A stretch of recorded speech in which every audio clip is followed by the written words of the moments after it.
Okay, we are live. Hi, this is William Ramsey. Welcome to William Ramsey Investigates. On today's show, I have a very special guest. He returns to the show. I spoke to him last year, October 2024, about his involvement and interest in the Mothman episode. There was a film he put out on Mothman, the film that never was, kind of background information. His name is Matthew Tannam-Elgie, so it's Tannam Elgie, comes to us from Dublin, Ireland, a great part of my homeland, my ancestry under massive civilizational assault right now.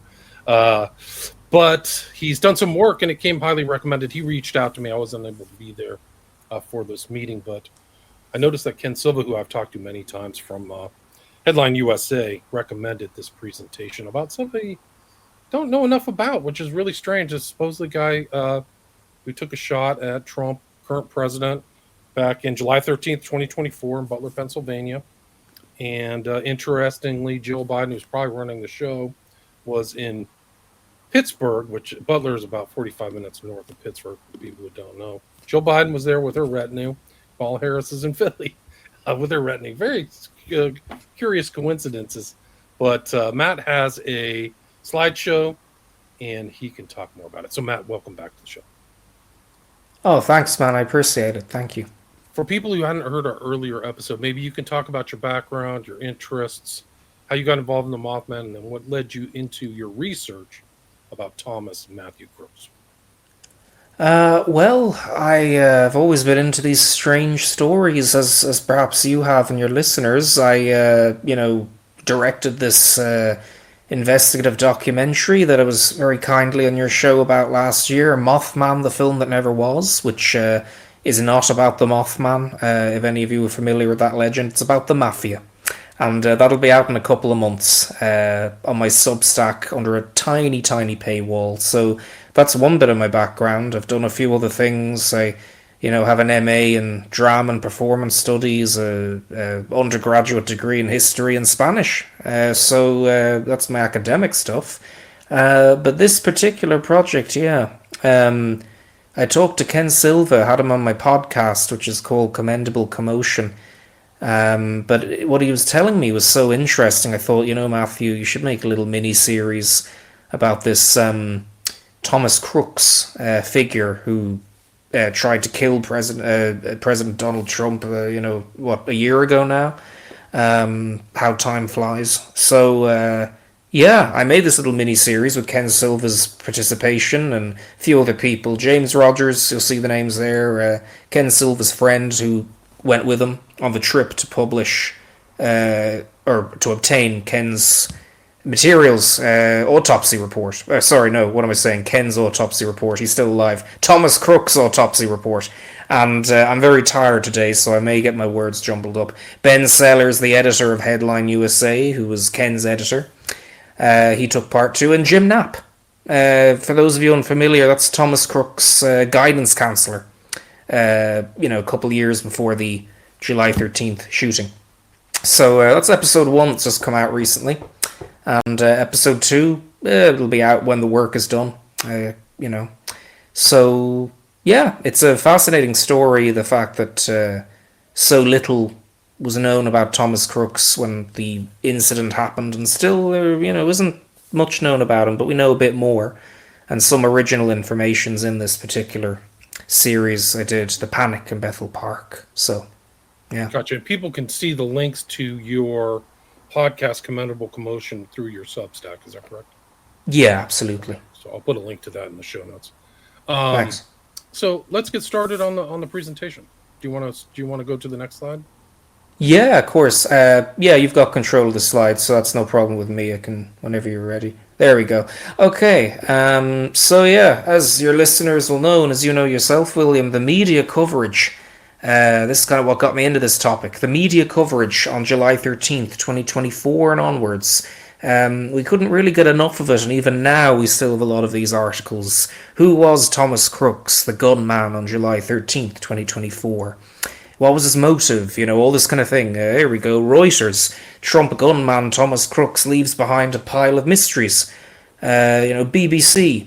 Airmail. Rich Cohen over there. Rich Cohen, the journalist. Why do we know so little about him? Rich Cohen says. And that was actually just about probably less than a month ago. Trying to see the date there. No, about a month ago. July 8th, I think it says, 2025. So even now, according to a lot of people, and in many ways they're quite correct, we still don't know quite a lot about Thomas Crooks.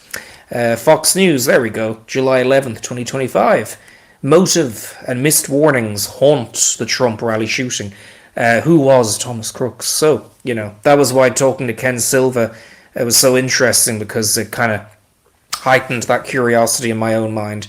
And, for those unfamiliar with Ken Silva's work, I'd encourage them to check out his work on the Thomas Crooks shooting, and also his previous episodes with you, William Ramsey. You did one recently with him, and it was really useful to listen to. So he's kind of the expert on the assassination attempts on Donald Trump, which are full of intrigue and strangeness. So yeah, that's basically the media coverage we got there. Financial Times, back in 2024, struggling to understand Trump shooter's motive. That's the word we kept hearing. Motive, motive, motive. Who was this guy? Mystery, all that kind of thing. And if you're ready to move on to the next slide, I can kind of show you we can, whichever you prefer. I'm in no rush. There we go. Okay, so that was what got me interested. So I contacted Ken Silva, who you'll see there in the top left. Did a little interview with him. As I said, was so fascinated about when he was describing to me his trip to Pennsylvania to investigate Thomas Crooks from people who knew him, such as his neighbors, traveling there to get his autopsy report, and he got the scoop. He published it, so I wanted to tell the story. But I also got input from other people who went on the trip with Ken, or who helped him from behind the scenes, like his editor, Ben Sellers, who's on the top right there. James Rogers, his friend, who filmed kind of some of the trip Ken did. It's there on the bottom there, James Rogers.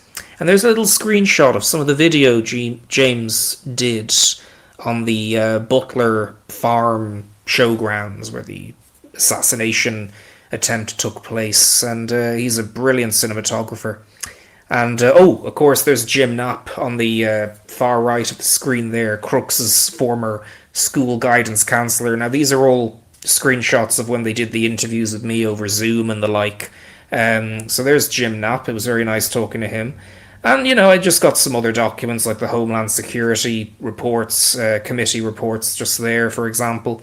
And I even, did quite a lot of notes just so I could plan out the series and, structure it in such a way that it would be hopefully a compelling narrative for listeners. And so I did my notes there and had all sorts of crazy ideas and got them together. But yeah, as you can see there, James catching a little vehicle with tinted windows, slowly driving in the direction of that AGR building where Thomas Crooks climbed on top of and tried to shoot Donald Trump. So that was just a nice little shot that, it was helpful seeing that sort of stuff while making the podcast.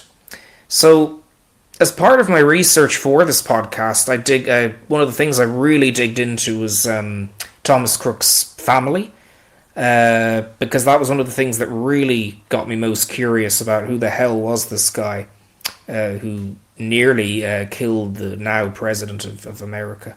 So I dug into his family, yeah, and there we go. What initially made me think it was such an interesting aspect of Thomas Crooks? Well, there's a Twitter or X user, he has a podcast, I believe, Power Mapping.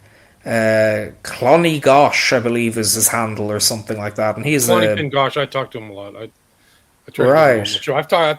I think I've had him on my show at least once, but I follow his research all the time. But yeah, he does great work. He does, and he really comes out with some interesting information. So, I'm not too familiar with his work, but I found this little thing he posted on X in the immediate wake of the assassination attempt, and I just thought it was interesting from a personal point of view. He was saying, oh look, Thomas Crooks' uncle was a lieutenant colonel and trauma surgeon in Fort Gordon, a very prominent US base. It's home to a lot of things which we'll get into. And again, I'm not implying anything sinister when I say this. I just think it was interesting because I always find it with these tragic, bizarre stories and all the mysteries surrounding them. I always find the family element quite interesting in some of these sorts of stories. That was why Clonny Pingosh's sort of info about the Lieutenant Colonel uncle kind of piqued my interest, but then it just sort of faded into nothingness. That was a year ago at this point, so it lingered in the back of my mind. A couple of other people mentioned, oh, hey, here's some interesting relatives, and this was in the immediate aftermath. Like this guy here, I've never heard of before. What's the name? Art is Brutal 2021, which is, I'd probably agree with that. These are guys I watch, like, on the Oh, okay. I'm not familiar with Art is Brutal at all. It's a good username, though. So, things like that, just in the immediate aftermath, and then afterwards it kind of just, like, no one really talked about the family element of it. So I got curious, and after talking to Ken last October, I did some digging, found, for example, obituaries, which Clonny found as well, and some other people did, like this guy here, John Nicholas Fritzy, who I believe was Thomas Crooks' granddad, over there in Pennsylvania in Allegheny County, which is where Pittsburgh is. This guy isn't just one kind of doctor. He's in neuroscience. He's in neurosurgery. So it's the brain thing. And you have to go back and look at that timing. I mean, this is Eisenhower Medical Center. This is like, at what times was he actually practicing is really the good question. If he was born in 43, died 2010. So I believe this particular guy here, the granddad, wasn't the neurosurgeon, but one of his sons was the neurosurgeon. So that would have been Thomas Crooks' mother's brother. Gotcha. So somebody is in Pittsburgh, so local doctor. At one point, which we'll get into, at one point he was a local doctor, but when he became a neurosurgeon in the U.S. Army Medical Corps, he was actually over in Baghdad, which we'll get into. And but these are just basically the names in the obituary. Just they were the initial kind of leads. And there we go. Beside Lieutenant Colonel James Fritzy, we have Mary and Matthew Crooks of Bethel Park. So Thomas Crooks' parents. And these names, Matthew and Mary Crooks, obviously became sort of forever then associated after July 13th, 2024. Forever associated with the tragedies that happened on July 13th. So it's kind of eerie seeing these obituaries from like 2010, and little did they know what was coming, Thomas Crooks' parents. But yeah, Madeline Hill Fritzy was another relative I found some info on. Just, again, thought it was interesting. She was a researcher at the University of Pittsburgh School of Medicine, surgical procedures on baby chickens. So I just thought this adds a new dimension to the background knowledge that the public has or doesn't have on the guy who tried to assassinate Donald Trump. And I thought it was fascinating because the whole thing was, oh, we don't know who this guy is, who was he, what was his motive, all that kind of thing. So that got me really interested. That was why digging into the family interested me. Obviously, no evidence any of them were involved. Obviously, that'd be ridiculous to say. But I just thought on a personal level, it really interested me. So on the next slide, we can get into Lieutenant Colonel James Fritzy and his neurosurgical activity. So there's a picture of him there at the Eisenhower Medical Center in Georgia. It's in Fort Gordon, Georgia. It was renamed Fort Eisenhower, and then recently, I think Secretary of Defense Pete Hegseth publicly announced that they were renaming it again back to what it was called beforehand. So, Fort Gordon once again. So it gets a bit confusing. But that's where Thomas Crooks' uncle, Lieutenant Colonel James Fritzy, has been stationed for a while now. He was Deputy Chief of Surgery. He might even now be Chief of Surgery. Before that, though, in the 1980s, you mentioned a local doctor. He was a local doctor. And you're right, he was. And I thought this was a sad twist of fate, as I said in the podcast, The Panic in Bethel Park. Deputy Coroner James Fritzy of the Allegheny County Medical Examiner's Office in the 1980s is what it says in a newspaper article that I found here. Now, for those of you who've listened to The Panic in Bethel Park, or who've listened to Ken Silva's work, read his work, Allegheny County Medical Examiner's Office is where Thomas Crooks' body was brought for the autopsy, after being, I think, left on the roof over in Butler until 6 a.m. after the shooting, if I remember correctly. And, Ken goes into that sort of situation when he talks in the panic in Bethel Park about how that's where Crooks's body was brought. And I just thought it was a sad irony that his own uncle used to, apparently, based on this newspaper, used to be the deputy coroner at this same medical examiner's office years and years ago. Not obviously when the autopsy happened, though. Do we know who conducted the autopsy? Ken did some digging into him. I think his name was Dr. The name escapes me now. Was he a Chinese guy? No, I don't think so. You'd have to ask Ken.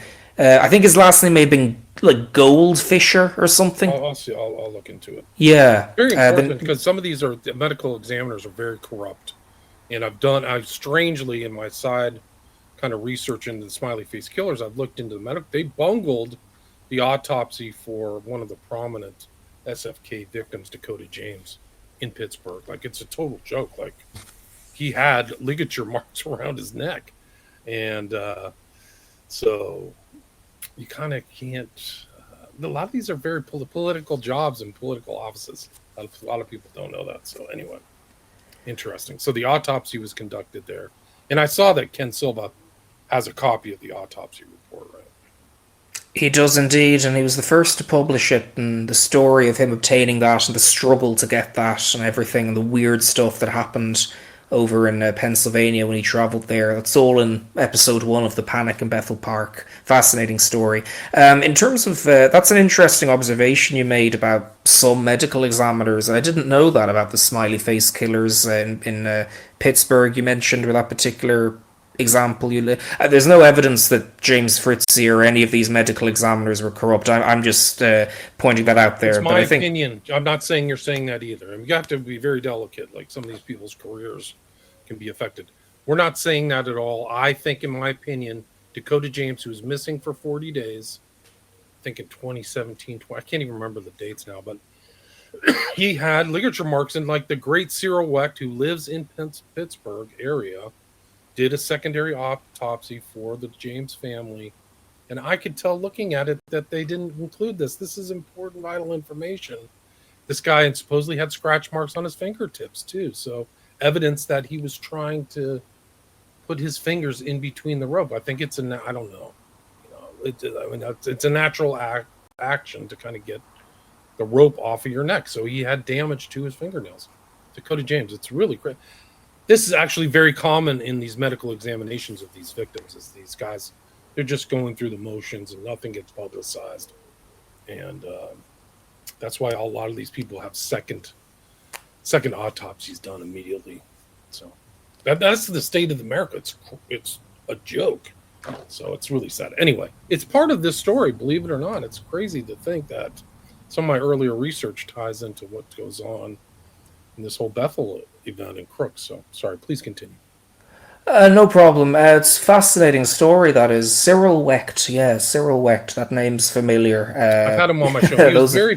He's probably one of the most accomplished medical examiners, and he worked there, and there's a real backstory to him, too. It's really interesting. He was prosecuted for people who don't know, he was prosecuted in Pittsburgh. Cyril Wecht has a double doctorate. He had a doctorate in medicine and law. The guy is a total genius. And he's commented on so many cases, and he's actually looked at multiple victims of this phenomenon. I had him on my show. I know his background because I read his bio. But he was prosecuted. This is how odd it can get, and almost like Chinatown it can get. He was prosecuted by a local prosecutor in there for using the coroner's car to pick people up at the airport. And it was such a minor, they decided to prosecute, not censure, not upbraid, not have a private talk with him, but some of this, like, this kind of so-called misuse of, it's such a joke. I can't even believe they went through this whole thing. He didn't have a choice. He could not plead guilty he couldn't take a plea deal because he could lose his license. He could lose licenses for being criminal or moral turpitude or something. So he really had to fight it, and he lost so much money. It was such a joke. and I think he actually won in court. Like they wouldn't, jury wouldn't convict him, but just like they put him through the ringer, and they think it might have been political because he's so outspoken about JFK and all these other things. Like, but it's it's a sign of this kind of Chinatown, in my opinion, Chinatown levels of corruption, right? Well, I'm going to listen to William Ramsey Investigates talks to Cyril Wecht when I'm finished this anyway. I'll have to post some of these old podcasts. So I'll post my research on Dakota James, which I did. I don't want to go into the backstory. I know a lot. I know so much that's not even public. But I'll put my research into Dakota James, Cyril Wecht, and my talk with Cyril Wecht. He's unfortunately passed away. The guy is a great, amazing person. And, yeah. It's a shame that he had to go through that stuff. But so I'll put links to that and to your show. What was the name of it? In Bethel Park. The Panic in Bethel Park. Ah, yes, a hip hop infused descent into madness, William. Anyway, so look, very admirable chief of surgery over there in the U.S. Army Medical Corps, James Fritzie, very clever guy. Not like some of these weird medical examiners we've been talking about. Very, by all accounts, very admirable guy. Very stand-up guy. And I just thought it was fascinating reading about this guy's background, given that his nephew tried to assassinate the current president of the United States, and at that time presidential nominee, basically, for the Republican Party. So Deputy Coroner James Fritzie, anyway, back then in the 80s. Then afterwards, general surgeon stationed in Ibn Sina Hospital in Baghdad during the war. Ibn Sina Hospital is a very interesting place. It was where, as the New York Times reported, insurgents were sort of treated, as well as, allies. So suspected insurgents, as well as confessed insurgents. And the New York Times talks all about this. These insurgents had to wear blacked out goggles so that they wouldn't be able to identify their interpreters in Ibn Sina Hospital, Baghdad's busiest military hospital. And this is where Thomas Crook's uncle worked for years as part of the 28th Combat Support Unit. So I just thought that was fascinating. There's a picture there of Ibn Sina Hospital. So some of the people who were neurosurgically treated on, as it were, included evacuees during Operation Iraqi Freedom, children from Baghdad who were caught in the crossfire or who were fleeing and who had head trauma, and so people such as James Fritzie performed neurosurgical operations on them. And then, as described in the following slide, he ended up going back to the US. Lieutenant Colonel Fritzie goes to Georgia, Fort Gordon, Georgia, specifically. Now, as we can see in the picture there, Fort Gordon, US Army Cyber Center of Excellence, for example, as well as a couple of other very big military cyber operations centers, are at Fort Gordon. This is where Thomas Crook's uncle ended up working as Deputy Chief of Surgery. In 2010, then President Barack Obama nominated Thomas Crook's uncle, James Fritzie, to be a colonel in the Army Medical Corps, along with a bunch of other names, as you can see there in the document. On the right there is the logo for the US Army Signals Corps. It's a very interesting logo. And then on the left, you have the logo for the NSA's Georgia Cryptologic Center, which is based at Fort Gordon in Georgia.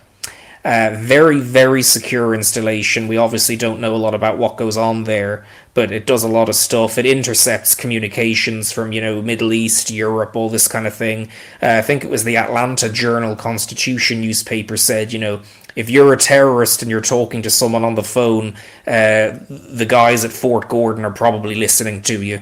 And yeah, that's probably true. Now, Lieutenant Colonel, or Colonel actually at this point, James Fritzie, as far as I know, he was just, Deputy Chief of Surgery. I'm not aware of him having any intelligence background, so I don't know how familiar he was with his comrades' cyber operations. But I just thought it was fascinating that this guy worked there in such a high-level post, considering the tragic irony of his nephew then doing what he did on July 13th. Now, there's actually no evidence he had any contact with Thomas Crooks, which is kind of sad. We don't know, obviously. But, you know, the family seemed a bit reclusive in terms of Thomas Crooks and his parents, his sister. So it does make me wonder, though, US Army Cyber of Excellence being based there. As we'll see in the next slide, they did a lot of activities, the Cyber Center of Excellence, and they still do, teaching kids, school kids, about careers and cyber operations in the military, signals intelligence, communications, college students as well in universities. They do a lot of outreach too.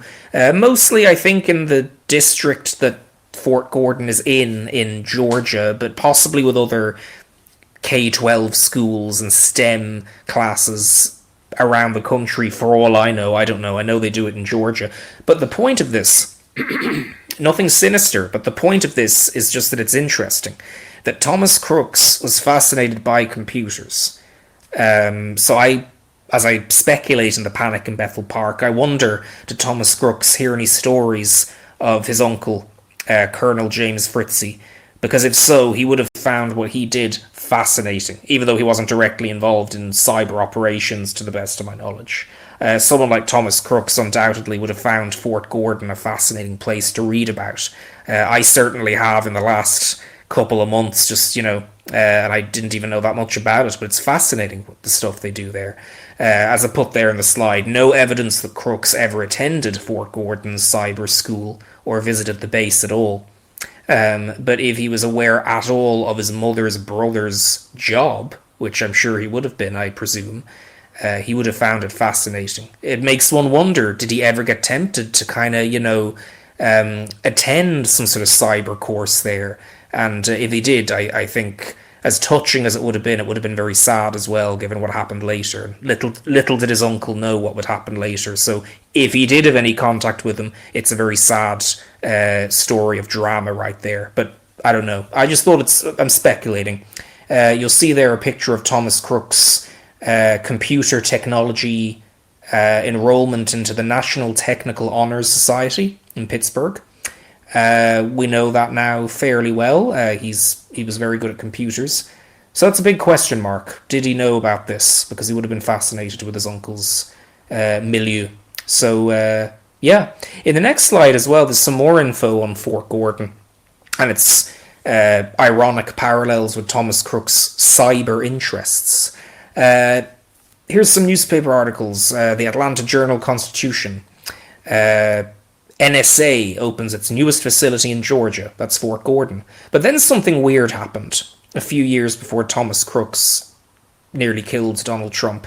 A contractor at Fort Gordon, an employee, was charged with mishandling top-secret US materials at Fort Gordon. What were those materials? Well, it was the stuff that, if I remember correctly, opened the floodgates into the Russiagate investigation.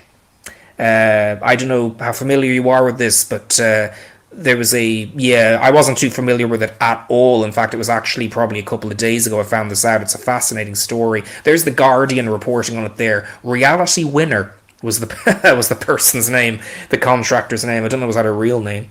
It is a real name, believe it or not. I know that's real, yeah. Oh, wow, okay. Her name is really Reality, and the last name is Winner, it's true. Yeah, but at least it wasn't Reality Loser. But anyway, so Reality Winner ended up apparently leaking classified information from the NSA at Fort Gordon. And this became the impetus for the Russiagate investigation. And she was imprisoned, obviously. She leaked the document to the Intercept publication, Glenn Greenwald's old publication. And then she was in jail. Another leaked document, apparently, was leaked onto the internet a year later by someone totally separate from Reality Winner. And it had nothing to do with Russiagate directly. It was a document claiming that the NSA was infiltrating cryptocurrencies and VPN, private browsing networks, such as the Tor browser. The authenticity of this particular document isn't totally known yet. We still don't know if it was just some very clever hoax made to look real, but it is worth pondering. So if that document is real, I just thought it was kind of ironic because we know Thomas Crooks encouraged his friends to invest in cryptocurrency. He was very interested in cryptocurrency. According to a newspaper article I read, a classmate said that he talked about joining the military after he graduated from high school. So again, if he heard about the environment that his uncle James Fritzy worked in, maybe all this cyber stuff might have been a factor of that. Who knows? I don't know. But it's worth thinking about. So this is kind of weird stuff that was happening at Fort Gordon. Who leaked the document? Why did Reality Winner leak that other document, causing the Russiagate investigation? It's fascinating and dark stuff, and Thomas Crooks would have been interested in this if he was aware of it at all, which I'm sure he was. He did visit the State Department's website at least once in his community college network that Ken Silva recently published the search results of. So he was someone who seemed to stay on top of current affairs, that kind of thing. So it makes you wonder anyway. So in the next slide then we have another relative that I dug into a bit for my research for the panic in Bethel Park. Thomas Crook's other uncle, Larry Macco Sr. Larry Macco Sr., according to a newspaper article just at the bottom of this slide, married a woman named Cynthia Kavanagh. After they separated years later, Cynthia Kavanagh later married an uncle of Thomas Crooks. I believe his name was John Fritzy Jr. So, essentially, by marriage, Larry Macco Sr. at one point was an uncle in the Crooks family, if that makes sense. Now, obviously, a rather tenuous relationship like that, it would be, well, did Thomas Crooks know this guy at all? I don't know. No evidence they knew each other at all. However, Larry Macco Sr. did seem to maintain ties with Crooks' family to some extent. He was listed in the 2010 obituary for Thomas Crooks' grandfather, and he was called a U.S. Army specialist in that obituary. So, yeah, there evidently was some tie still, even then, between Larry Macco Sr. and Thomas Crooks' immediate family, which is fascinating. And again, deeply ironic, given that the nephew of a U.S. Army specialist later ended up trying to kill Donald Trump. So, Clonny Pingosh, there he is again, the ex-user, did a little bit of digging as well, and that's kind of was the impetus for me looking into this family side of things, so shout out to him. Larry Macco Sr., according to his bio, worked on multiple continents in high-threat, hostile environments. He worked with federal law enforcement and the US military to implement US national strategy at the tactical and strategic levels. Look, I guess it was quite sensitive work, so he understandably can't say what it was, but it just was fascinating reading about all this. He was a member of the Special Operations Association. Their slogan is Unconventional Warriors. Unconventional Warriors, the legacy endures. He was also in the Special Forces Association over in Fort Bragg, North Carolina. There's their logo there. He was based for a while in the Dulles area, in the D.C., Virginia area, and also in the Chantilly, Virginia area. Is that how you pronounce it? Chantilly. Yeah, okay. This is all on the CIA. This is all spooked up territory. Like, the elite in D.C. lived in Bethesda, but kind of like the rank and file all live in Northern Virginia generally, and then Eastern DC is a lot of African Americans. So when they say Northern Virginia, you kind of get it. It's just tons of military intelligence and all kinds of cutouts and NGOs too. Like you'll drive by things that say like International Trade Association of so and so, but it's a front for something else. You know, it's all kinds, really something else. Fascinating. I mean, it's a spooky area. There's no evidence Larry Macco Sr. was up to anything sinister. Obviously, it was fascinating reading about this guy's military career again because of what happened on July 13th. The irony of that, you know, to think someone's nephew, you know, when you were involved in these military intelligence, federal law enforcement operations, and then to have such a event of geopolitical significance happen involving your nephew. There's a very sad irony there, and that's kind of the tone of the panic in Bethel Park. I knew guys who were in special ops, and they could never talk about what they did, and they would disappear. Like, they'd be gone for 2 or 3 weeks, and infiltrating places that you would never ever hear on the news. It's just complete dark world, man. It's like, this is probably what this guy Mako, that's all the indicators of this, because it's so vague what he's doing. He just is in a special operations thing. He's working and implementing, strategy. But what that means is actually the real world, what meaning is, could be anything.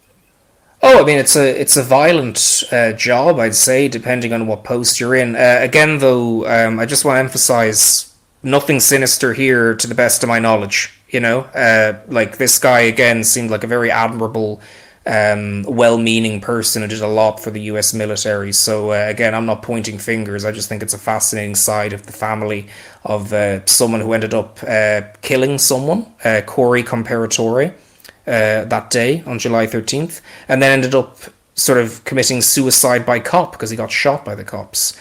So I just think this family element's fascinating. There were other people shot too. Yes. I've also done a show with Tom Cullen. I forgot to mention Tom, but he's done a lot of work on Butler, Pennsylvania. And John Cullen? Yeah. Okay. Is it John Cullen or Tom? It's Tom. No, it's John Cullen. What's the researcher's name? Jeez, I can't even. Anyway, Cullen has done work on Vegas shooting and the Butler, Pennsylvania shooting, but following bullets and tracings, and other people got shot. Like, there were multiple people shot, nicked. Comparatori, fortunately, was one. He also shows that the Secret Service agents who were on the roof were probably being shot from somebody else. So he's saying there's at least two shooters, and a lot of suspicious things going on. It's a lot of distractions too, like the water tower and things like that. But yeah. Fascinating. Yeah, I believe the guy who was wounded was a guy named Dave. Was it David Dutch? And then there was another guy. Yeah, John Cole. Right. Yeah. So yeah, there were bad casualties that day. It was pretty awful. So anyway, look. That's Larry Mako Sr., Special Operations Association.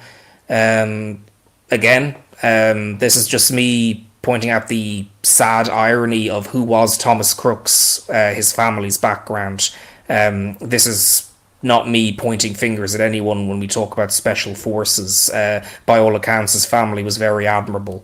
And I just think it's as I said, very tragic element to the subject of who was Thomas Crooks, just to make that clear. So in the next slide, we have some more information if we want to have a little look at that. Okay, so again, just to highlight what I just mentioned there about Crooks's family.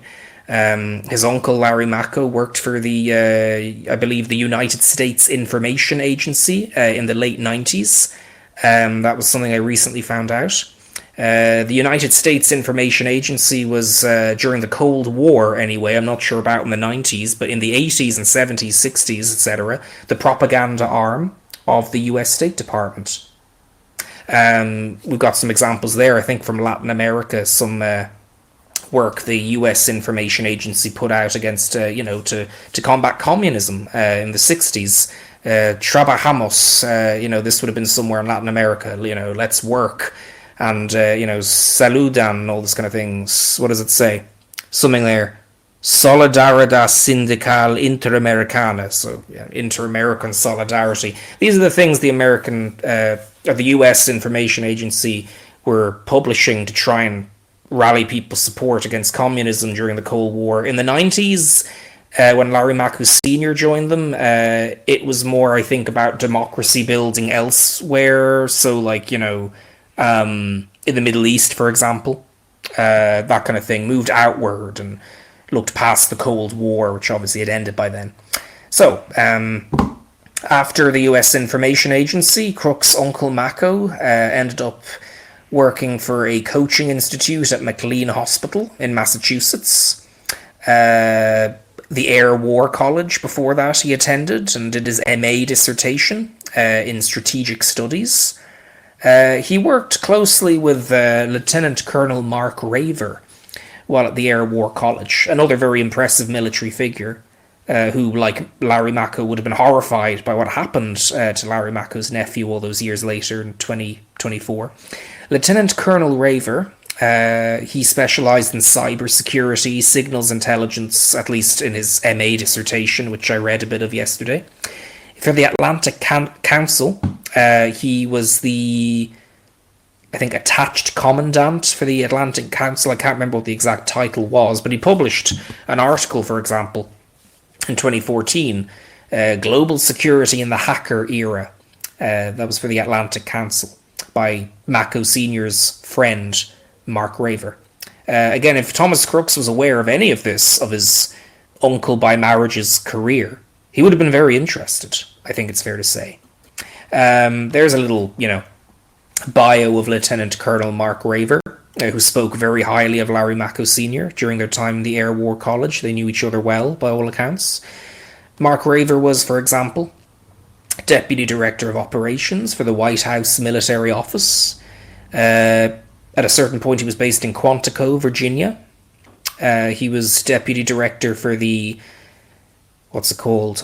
Chief of Naval Operations, or Office of the Chief of Naval Operations, something like that. So he was a high-flying military guy, as was Larry Mako Sr. Larry Mako Sr.'s wife, as seen in the other document there on the top right, was nominated to a State Department role in 2019. They may have been based in Barbados and the Caribbean at some point, along with some other places, I'm not exactly sure.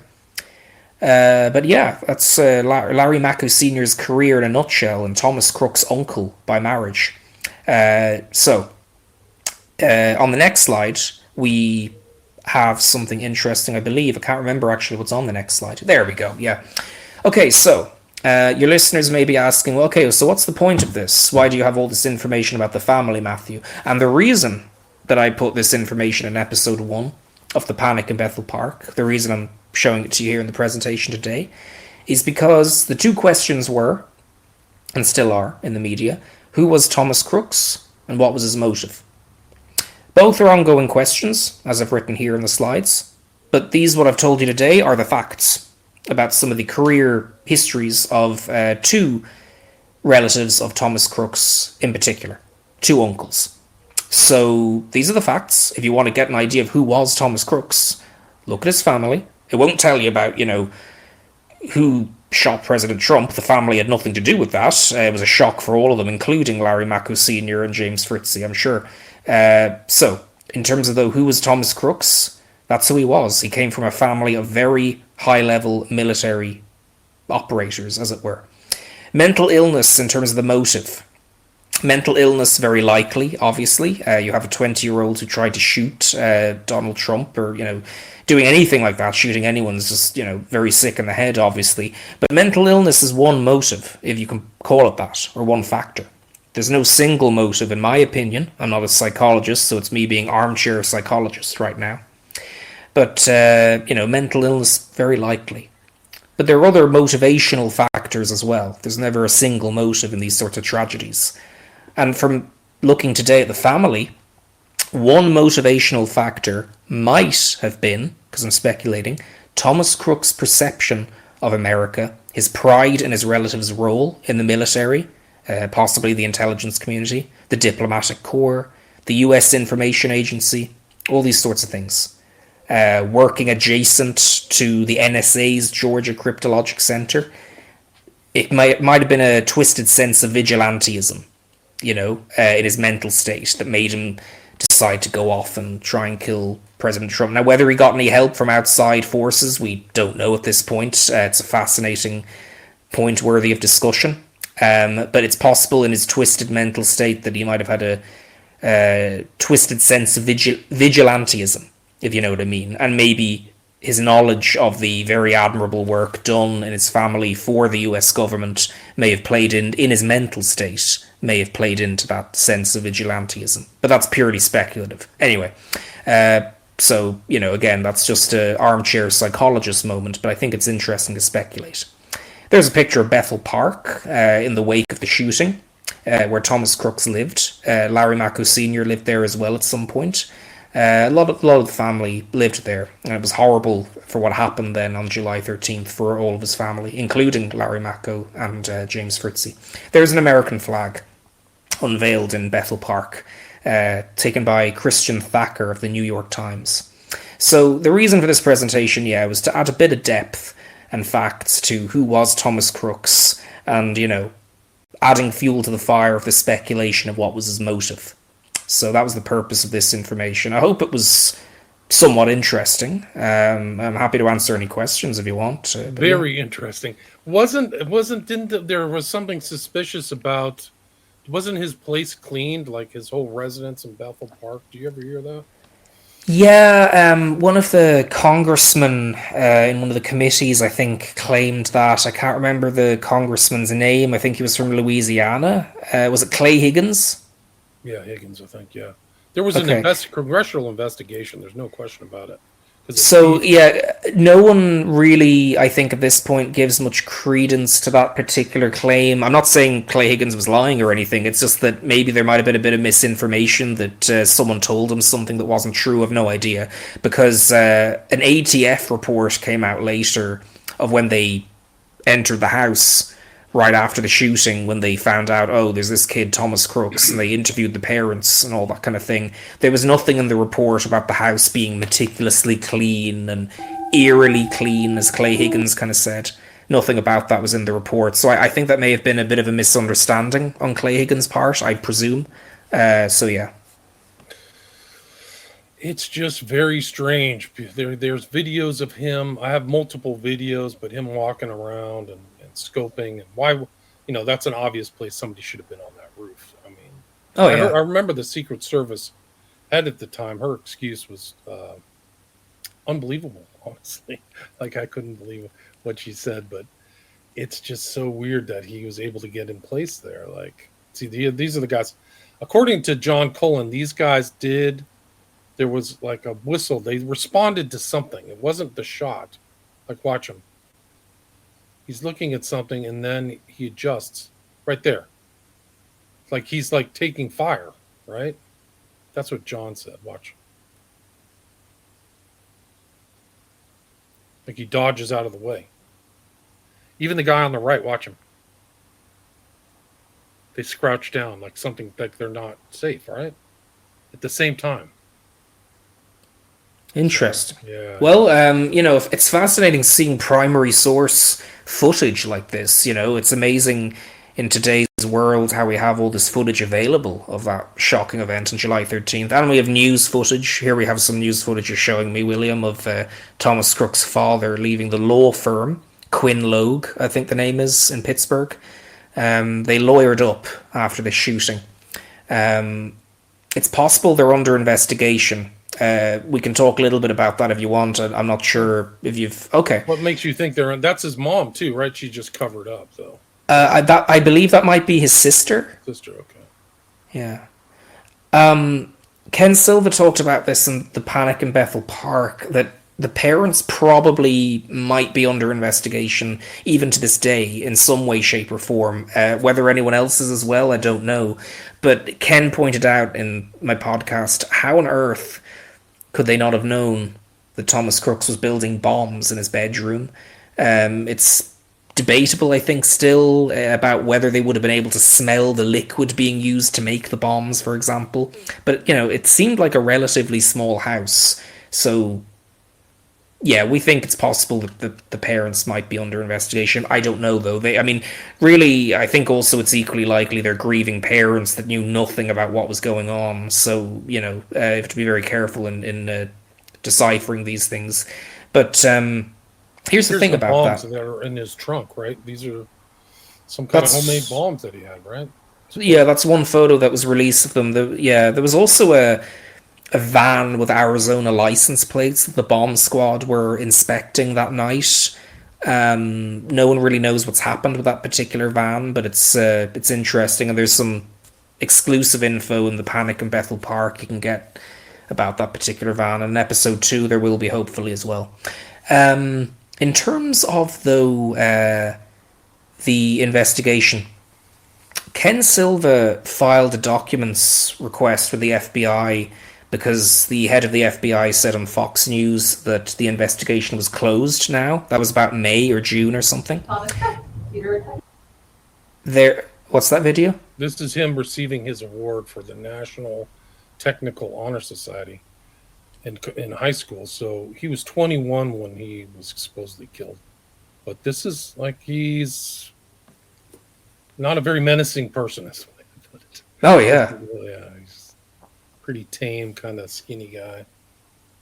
Yeah, you never know what's going on. You never know what's going on behind the scenes. It's really frightening stuff. And, whether someone took advantage of him in some sort of terrible mental state or having some sort of medication issue, we just don't know. Whether he was a lone nut, I don't know.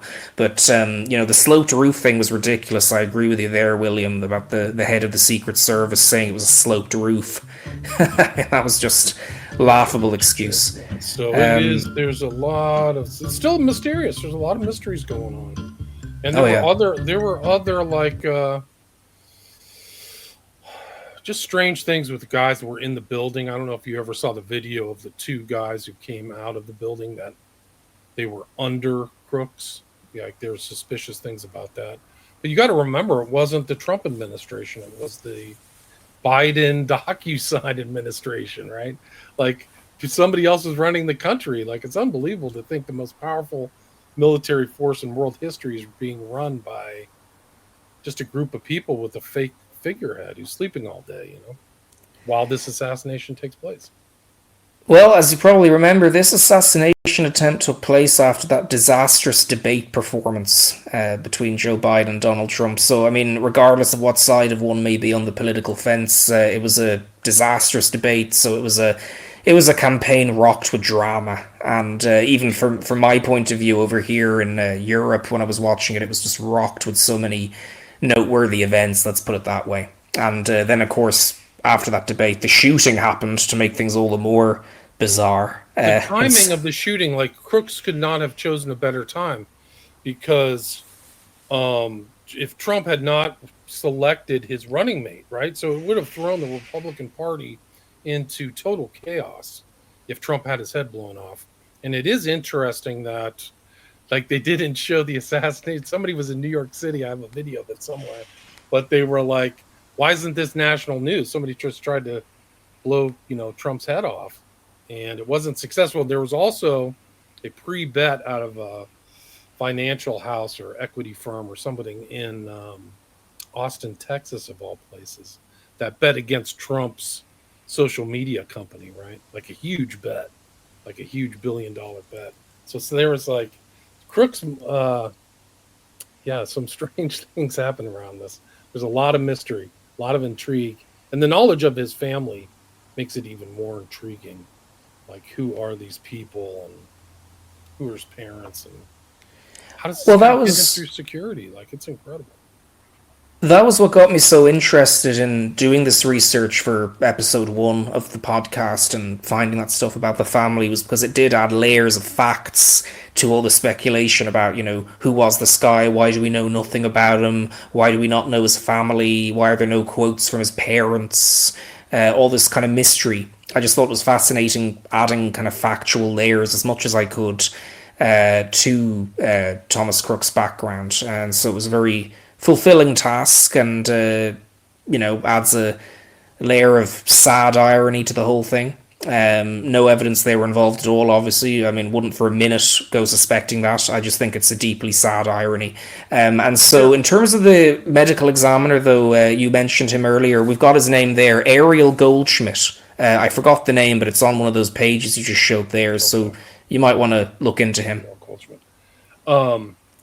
There was something about a cell phone was tied to somewhere in D.C., right? Wasn't that already proved that there was some phone call he made to D.C.?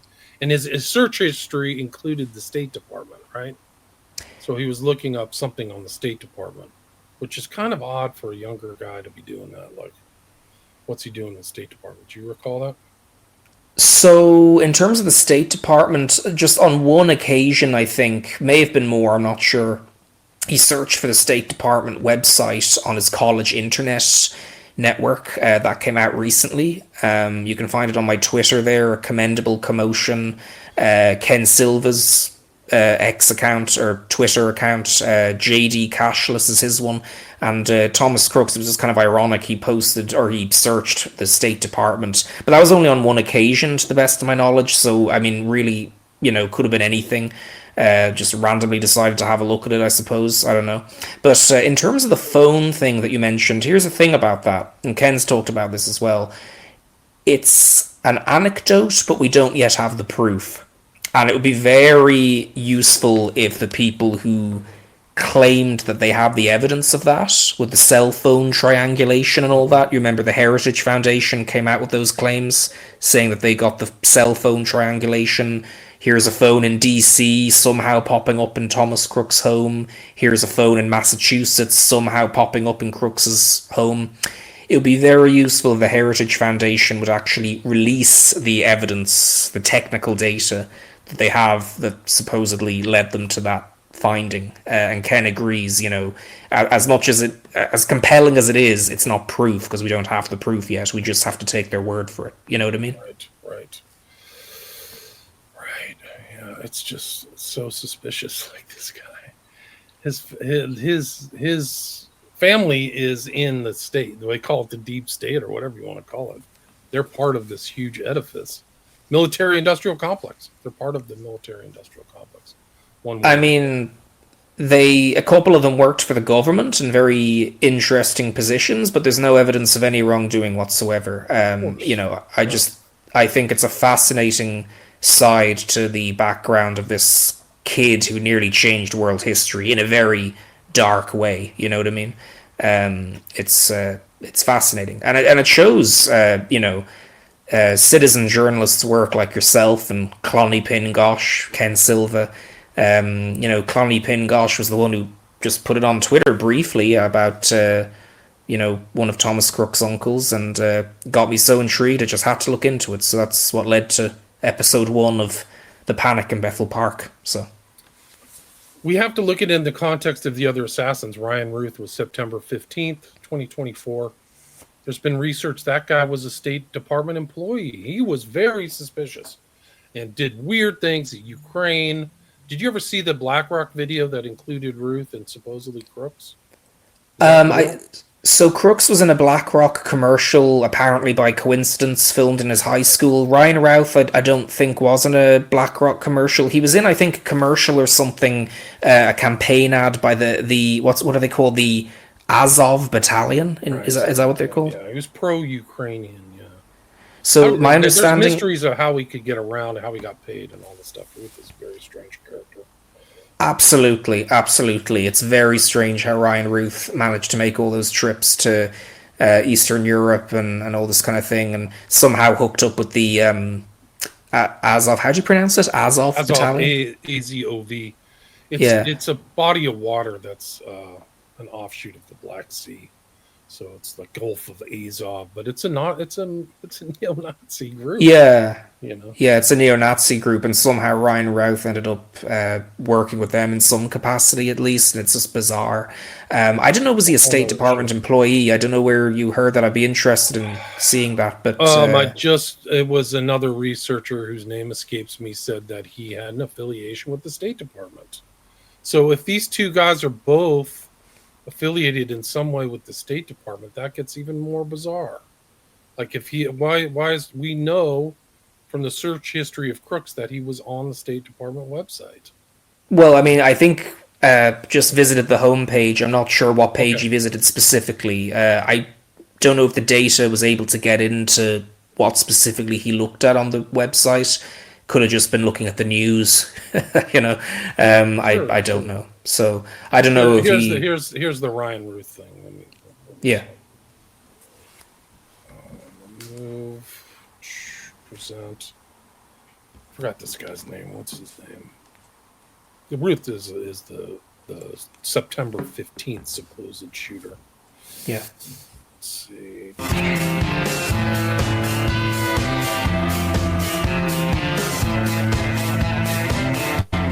What the fuck?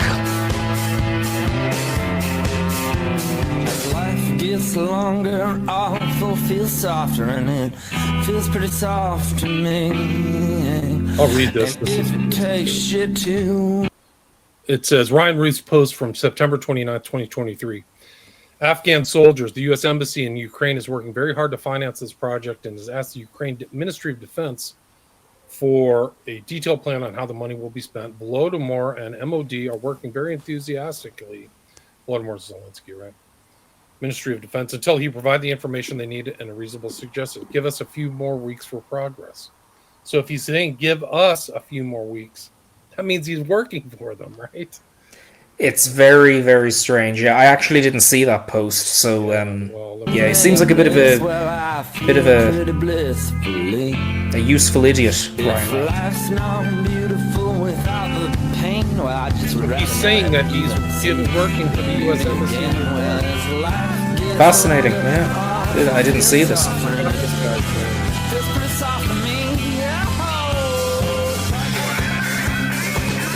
Well, there it is! There it is! He's working with the fucking State Department! Directly!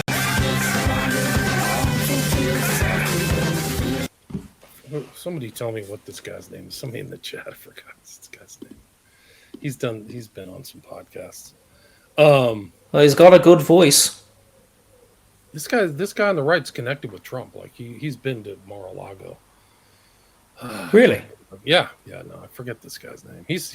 Oh, sorry. I see who the guy is now. I just saw his avatar thingy profile picture. I believe his name is Mike Benz. Mike Benz. Thank you. Yes. There we go. So he's made.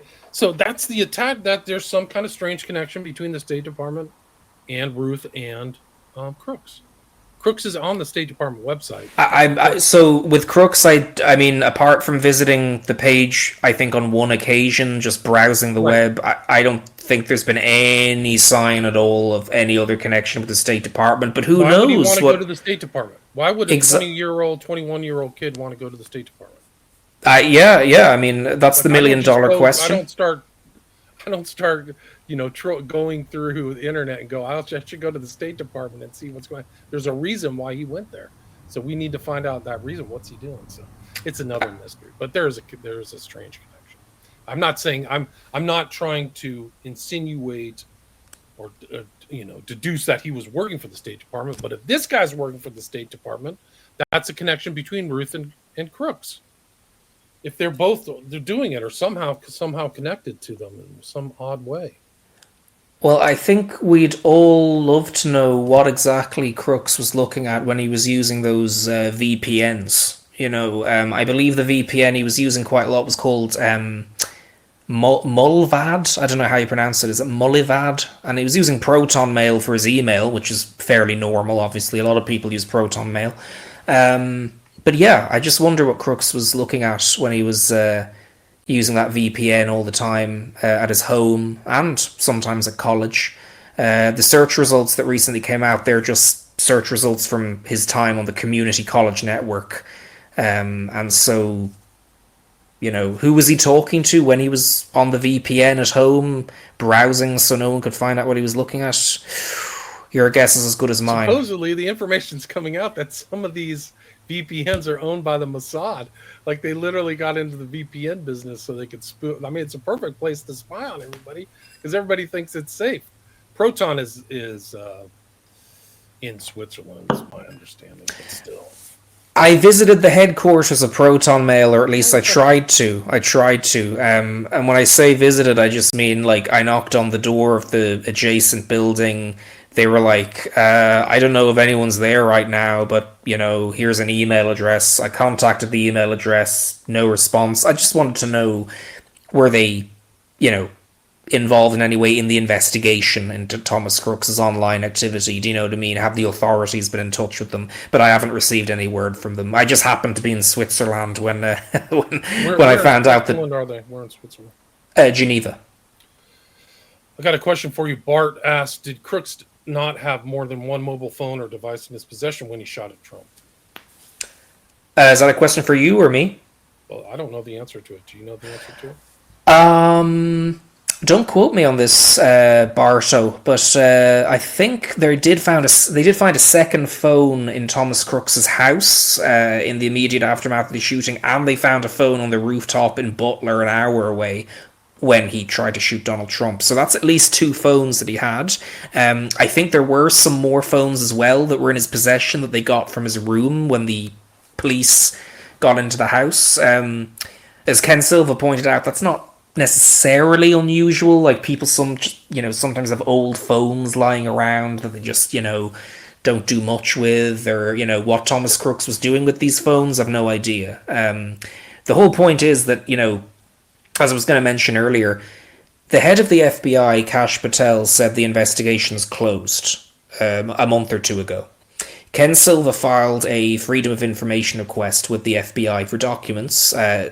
There must be some response there because the investigation's supposedly closed, but the FBI said no, because the investigation's ongoing, we can't give you any documents. That directly contradicted what the head of the FBI said on Fox News. And Ken's talked about that, this is well known. So, because of that, we don't know what Thomas Crooks was doing on a lot of those phones. But he had at least 2, probably more as well. So, Matthew, we're at the hour mark. Is there anything you'd like to add or anything I missed before we wrap it up? I don't think so. Just stay tuned for episode 2 of The Panic in Bethel Park. You'll find that on my podcast, Commendable Commotion. Stay tuned also for completely unrelated feature film that I've got coming out called Mothman, the Film That Never Was. And that's going to be out in a couple of months. And for probably only a very tiny $5 subscription to my Substack, people will be able to see the full feature-length documentary, Mothman, the Film That Never Was. So yeah, thank you. On Commendable Commotion, I will put a link to your Substack. I'll put a link if you have any trailers or anything for the film. I'll put that link in there. And again, it's Matthew Tannam, Tannam-Elgie. Yeah, it's two last names. It's always gets a bit confusing. Really interesting presentation. A little bit more depth into this kind of mysterious figure. Really strange that the media has no interest in looking into this guy. That's a tell in itself. So thanks so much for your time.